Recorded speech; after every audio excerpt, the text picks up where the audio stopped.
All right, welcome back.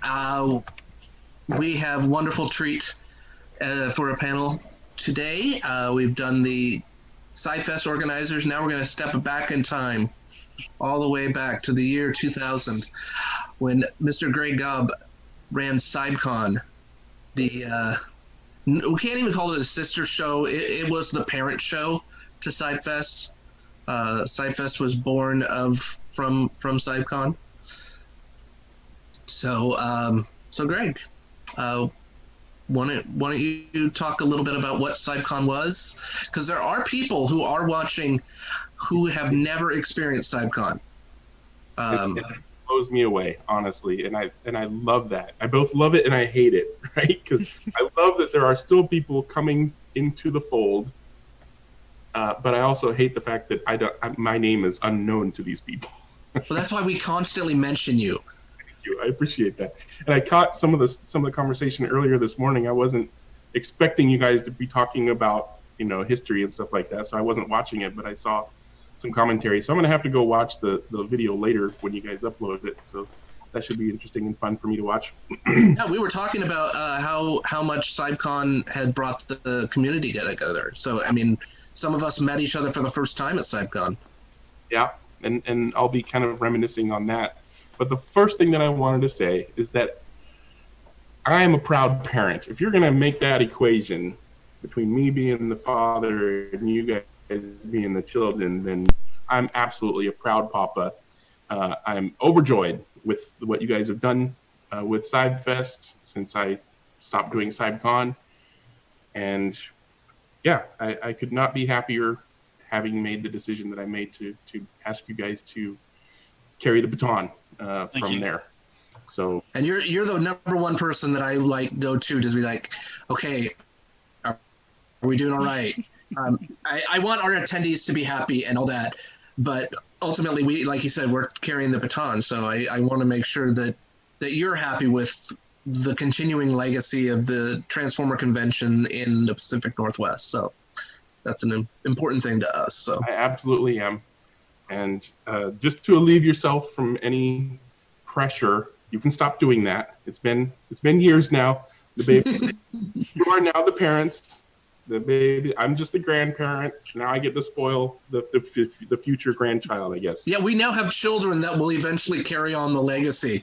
Right. It will eventually be the boss telling Statler and Anna how to run the show.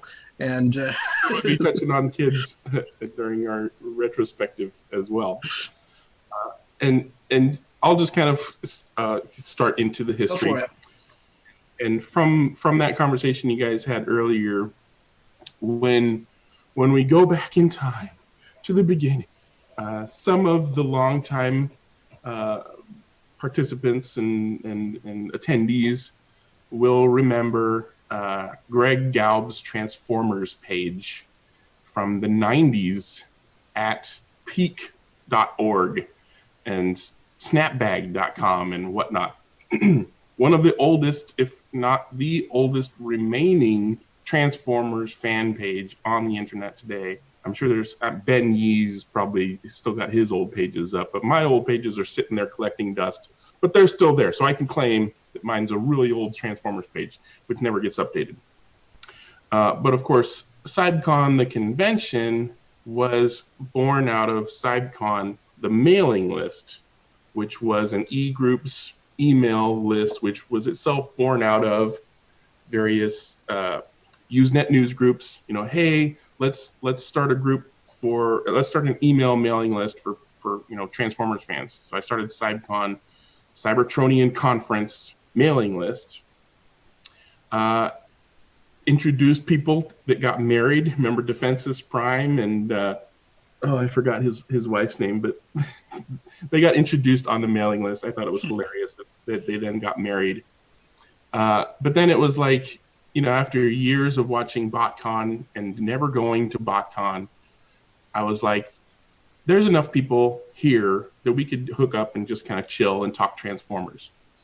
And so it got to the point where I said, okay, I'll invite some people. I'll say, hey, come over to my house for burgers and dogs and talk Transformers. And that was the year 2000.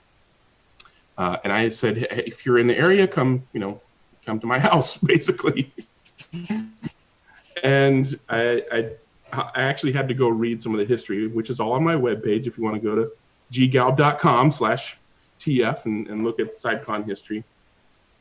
But I think that first year was like just me and Richard Mistrin. And then, we kind of went on a toy run and stuff like that.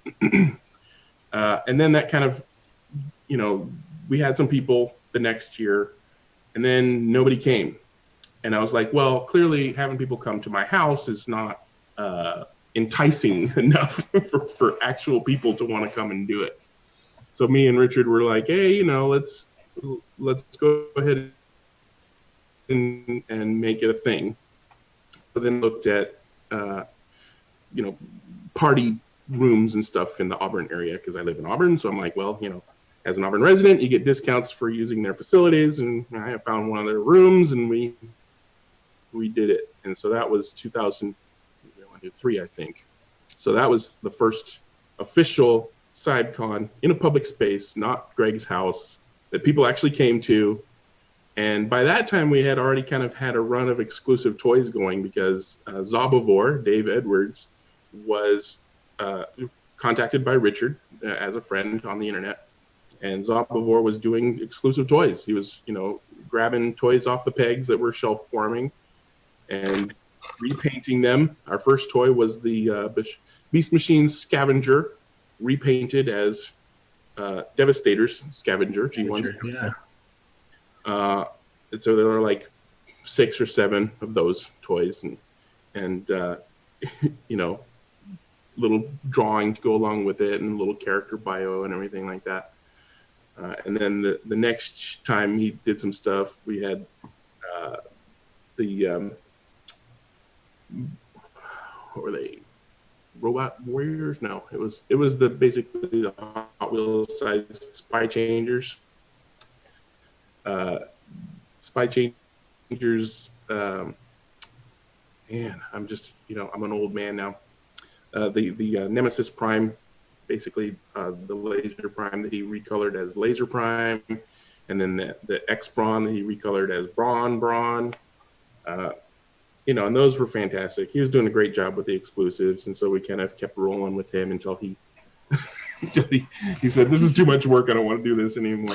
Do you remember what year was the first one? Was 2003? You said. I have my webpage open. Let me check that real quick. 2000. Do you have a recollection of what the attendance was? How many people you think were there that first year? The first year in a public place? Yeah. Yeah, that was 2003. And I would say off the top of my head, maybe 30 or 40 people. Because the first one I went to was 2004. Yeah, and that was probably still only, 40 or 50 people. I mean, it wasn't a lot of people, and it's hard to, when you're trying to calculate that, because actually, that was the first year that I was taking like pre-attendance, because I was kind of going under the radar of it being a public thing by having people invited to the festivities by pre-registering. That made it an invite only rather than an open to the public thing, which let us get around, the food requirements and stuff like that for having publicly available food. Right. Right. So we had pizza delivered, right, and just hand out pizza. Here, have pizza. And that's basically what the attendance cost was paying for, was the pizza and the room. Those were my costs, was the room and the pizza. Everything else was, donated or just not, there was no cost to it. But yeah, I would say probably, the first one, 2003, probably not more than 30 or 40 people. And then each year it got just a teeny little bit bigger. And then, we did it in that little room for a few years at the park. And then we went to the bigger room on the other side of the park for one of the years. And then we're like, okay, this is big enough. We're going to need a big room. And so then I searched and found the conference room in Tacoma at the motel. And it's just kind of incrementally grown ever since. And the contests and stuff were pretty much right off the bat, because I knew that people were going to want stuff to do other than come and just sit around, right? At my house, it was okay to just sit around and say, oh man, remember that show? Or pop in a DVD or a cassette or whatever and actually watch the show and talk about it, and then go on a toy run. Can't do that when you're having a convention. So we needed something for people to do. So we're like, okay, trivia, transforming contests, video game. We have the Beast Wars Transformers, video game, PS1 game to play. That went on for, 10 years probably. Mm-hmm. That Beast Wars game. Now people did the toy run before the convention or after the convention. Well, you hear people like, oh yeah, I'm going to Target after CybCon. So the toy run was only ever during the first 3 years when it was at my house, right? Because there was no dealers, and so it was kind of it was like the main event, just like dealers tend to be the main reason people go. So it was like, we sat around and maybe chatted about Transformers and how much we loved them, and maybe go online and see if anybody posted pictures from BotCon or what's, Hasbro, showing off from BotCon and stuff like that. And so we would go online and look to see what BotCon stuff there was to see, because we wanted to feel like we were at BotCon, but tangentially or remotely or whatever. Well, you did. And then weekend is BotCon? We always did it the same weekend as BotCon. Oh, interesting. Yeah, and for the first 3 years, because we couldn't go to BotCon. It was a because we can't go to BotCon, but we're in the area, so let's BotCon remotely together. And then when I decided to do the bigger, invite people and have a proper space to hold it in with dealers, I'm like, well, we can't do it on the same weekend, because dealers that want to go to BotCon certainly won't come here, even if they're in the area. I mean, where would you go if you had to choose one of two conventions? Would you go to one with thousands of people or 10 people? So we're like, okay, we'll do it on a different weekend. I think we just said, well, it needs to be a couple weeks apart from BotCon to give them some time to transition. So we just picked a random weekend that was, not BotCon weekend. And that seemed to work. So obviously from then on, we were like, try to not have it on a weekend really close to other conventions. And then later on, it was like TFCon and, Cybertron Con and, all these other conventions around the country that were popping up and, appearing and disappearing and getting bigger and whatnot. We're like, okay, well, we don't want to make dealers make a choice. We want to give them the option of going to multiple conventions, right? Well, now the struggle is to have CybFest happen on a weekend that's not another convention, local convention. There's local conventions that it's like, well, is this weekend? No, this weekend is Emerald City Comic Con, and then there's Ace Comic Con, and then there's Jet City. It's like, we just got to jump on one and hope that people love Transformers more.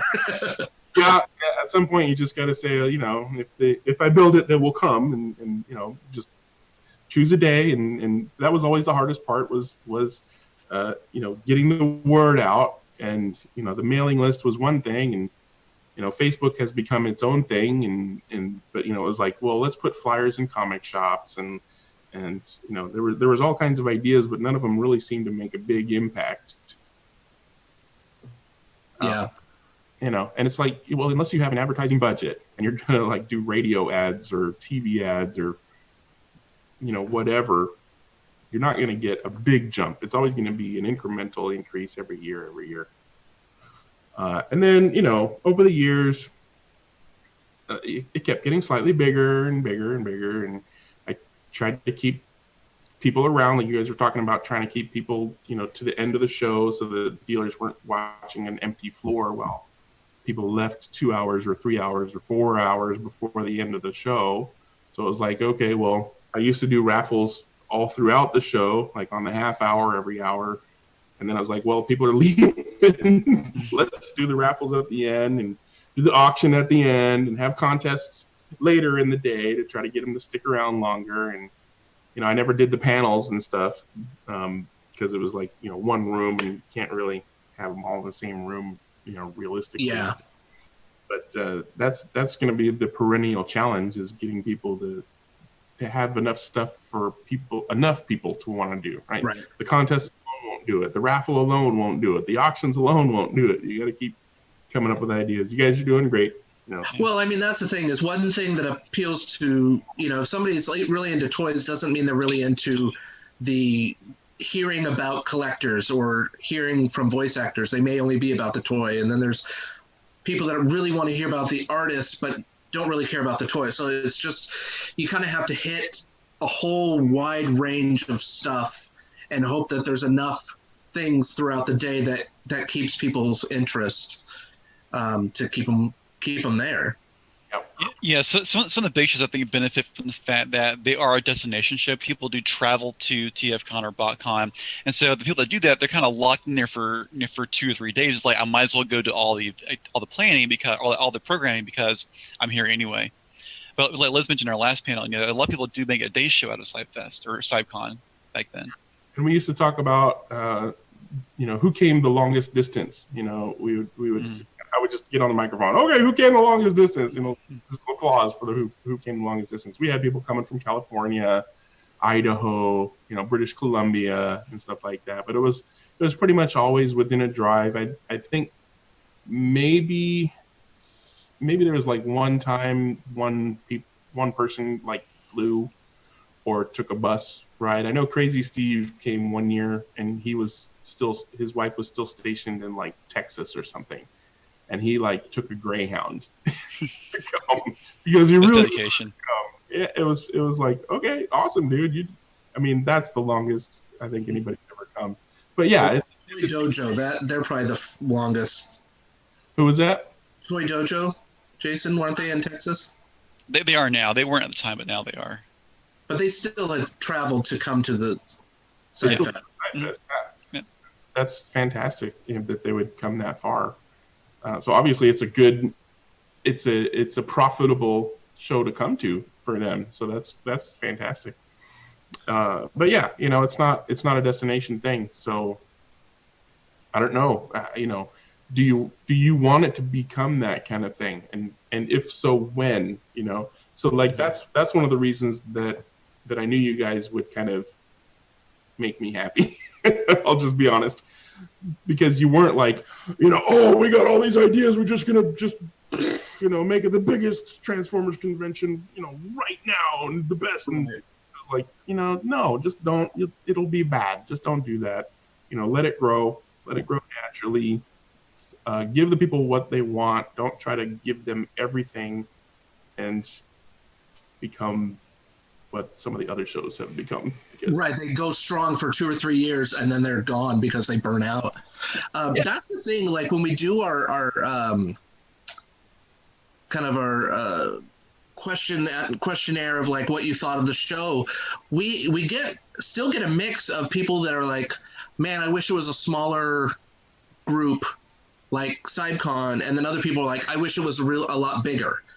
So we still get that both sides of the spectrum, and so we're really still straddling that line of like, we've got a lot of stuff that's happening, we've got a voice actor, so it's bigger, but it's not unmanageable, and it's not to the detriment of like the community. And I know you probably heard a lot of that kind of response to CybCon, like people wanting it bigger. Yeah. Over the years. And that's something you're just going to have to ignore, and make the show what you want it to be, because you're never going to make everybody happy. Like everybody's right with that. A small show is great. A big show is great. There's no wrong opinion there. Exactly. That's the problem. Is if the show gets bigger, then the people who like small shows will be mad. If the show doesn't get bigger, then the people who like big shows will be mad. So that's why I feel so strongly that it needs to be a much more organic growth and not a forced growth. Because if it's a forced growth, then you're more likely to alienate more people than if it just kind of grows into that. The people who have been coming for a decade, having seen it grow little by little every year, will probably be more likely to be like, okay, well, I've been here for 10 years. It's only growing little by little. It's not just become commercialized, right? They don't want it to. They don't want their little home area local convention to turn into just like a big glitzy money making commercialized thing. And Right. that's the impression they're going to get when it goes from 50 people to 500 people. But if it goes from 50 to 60 to 70 to 80, it's not going to be that big of a transition, and they're more likely to be okay with it. The people who like big conventions, they'll be happy at some point when it's big enough for Well, them. there's plenty of big conventions, so there's, there's TFCon. We're not going to be able to compete with TFCon at any point. They've got too many people that have name, that go there, that they have name recognition. So we're going to have to just be the best at what we do and not try to be what they do. And that's the thing. It'll be interesting to see what the new BotCon looks like this in 2021. See what happens with that. It'll be interesting all around. I've heard good things about what you guys are planning too. So, yeah. Did anybody have any questions? I feel like we're just kind of chatting now, which is okay. Yeah. I'll assume there's no questions. So far, there's just people kind of reminiscing. I don't want to understate the importance of Richard. Richard is awesome. He's one of the first people that I really recognized and remembered from going to CybCon, and he was probably one of the first fans that I actually met and talked to outside of CybCon. And I'm friends with him on Facebook, and you could not actually ask for a nicer person. Took the words right out of my mouth. And if it weren't for his assistants, Zeta's assistants, the wives are always our strongest supporters and best helpers. We kept that tradition alive. I saw that, which is fantastic that you haven't lost them to having them do all these things. They're still willing to help, I guess is what I'm. But did you ever get your mom to help you? No, you beat me on that one. I never had my mom helping. My mom was been a huge champion of CybFest, so she's like, I want to help. And even my brother came and helped one year, so yeah, that's pretty awesome. So yeah, that really kind of sums up. It's always been about family, and friends, and that's the foundation of what CybCon was, and so that's been the important thing for us to continue with CybFest. Yeah, even as I try to lead this from the purely business lens sometimes, like how we can structure things, and I don't look at it as a partnership. I look at it as a family business that's built as a family of families. And so when Statler is old enough to really take on some responsibility, we will put him to work. When Anna is old enough, we will put her to work because it's family business, and it's what you do for your family business. You help out, you pitch in. I have to say, my mother just texted me going, I heard that. So my mother is watching right now, and that's awesome. Yeah, Alex helped me as a dealer a few times. But that's right. He never got to the point. Watch that kid grow up. Oh, yep, you did. And so like you were saying, the show grows year to year. It's I never really noticed how much he's grown from year to year, but then at some point you recognize wow, he's an. I actually had a question for you, Greg. What was your favorite exclusive that CybCon did? And why was it Bumblebee? And why was it Bumblebee? I mean, the ones that are definitely at the top are Bumblebee and Jazz, because they were the first technically manufactured Cybertronian transformable toys ever. And Bumblebee was the first one, and Crazy Steve did a fantastic job on that. Of course, he's his own worst critic. He thinks he did a terrible job. And then I was trying to see if I had it within range to grab. But I probably do. The Jazz, you guys, I probably told you guys this story, but with Jazz, he actually sent more Jazzes than he did Bumblebees, and I had promised to send off several Jazzes to various TF community people on the internet, Fred Work and Joe Larson and people like that. And I had like 6 or 7 of them all boxed up, ready to go, and I had to make a run to Costco. When I came back to my car, they were all gone. I'm like, what? And apparently I had left the door unlocked, and they're gone, which is what snatch and grabbers do. And most likely they ended up in a bin somewhere, because somebody's opening that expecting iPods and stuff like that, and they get weird plastic toy things that they don't even know what are. Probably threw them in the garbage. So not really realizing how much those actually are probably worth on eBay, especially now. Yeah. And it was super disappointing, because I had made firm promises to certain people that they were going to get one, and so I took from what was left to fulfill those promises, and that meant I actually didn't get one. I don't have a finished CybCon Jazz. I have one of the prototypes, which is cool, but that, and then so there were less CybCons at the show to for people to get. But yeah, those were absolutely top. I would probably pick, those are like vying for top, tied for first place. They all have their own special meaning to me. The Laser Prime and Brawn ones were really cool because they were so well done. And then Crazy Steve did Kranix, which was fun. And then the Spinister repaint that Joe did of the Armada Cyclonus into Spinister. And then the last one, we only had the swords that Azim did for us, the special swords. But Alex said, okay, I'm going to make something. And he bought a bunch of wreckage toys from the movie line and painted them as G2 Megatron. So it was like half a dozen G2 Megatron wreckage toys at the 2013 CybCon, because Alex, he wanted there to be a transforming exclusive toy. I'm like, okay, dude, here you go. You do it. Unfortunately, we are out of time, and that's these things are going quick. These panels, these conversations. But Greg, come out next year.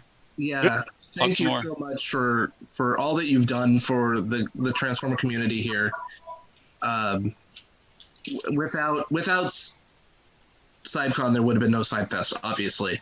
And I think without CybCon, there wouldn't be nearly as many friendships as there has been built over the years in this area. And I think you're probably one of the essential things that have kind of helped build this community and stuff. So I've met so many friends through CybCon, and I will forever be in debt to you for helping make those connections and stuff like that. And you've been a friend of mine, and I can't begin to say how much I appreciate all that you've done.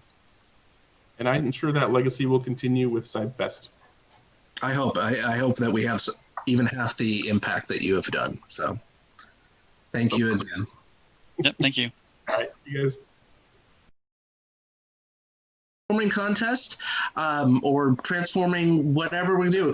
We would love to hear kind of what people would like to see with what they would like to see happen with the Transformer contest. We've had suggestions of doing fan modes, doing funny mistransformations. Obviously, it's not going to be a contest in the traditional sense, so let's just, people can have some fun with it and throw out some suggestions in the chat, and we'll go from there. Yeah, we'll put the Zoom link in the chat, so you can just hop on with us late for the trivia last night, and we can all go on camera and have fun there. So we'll see you in a few minutes. Thanks again, Greg.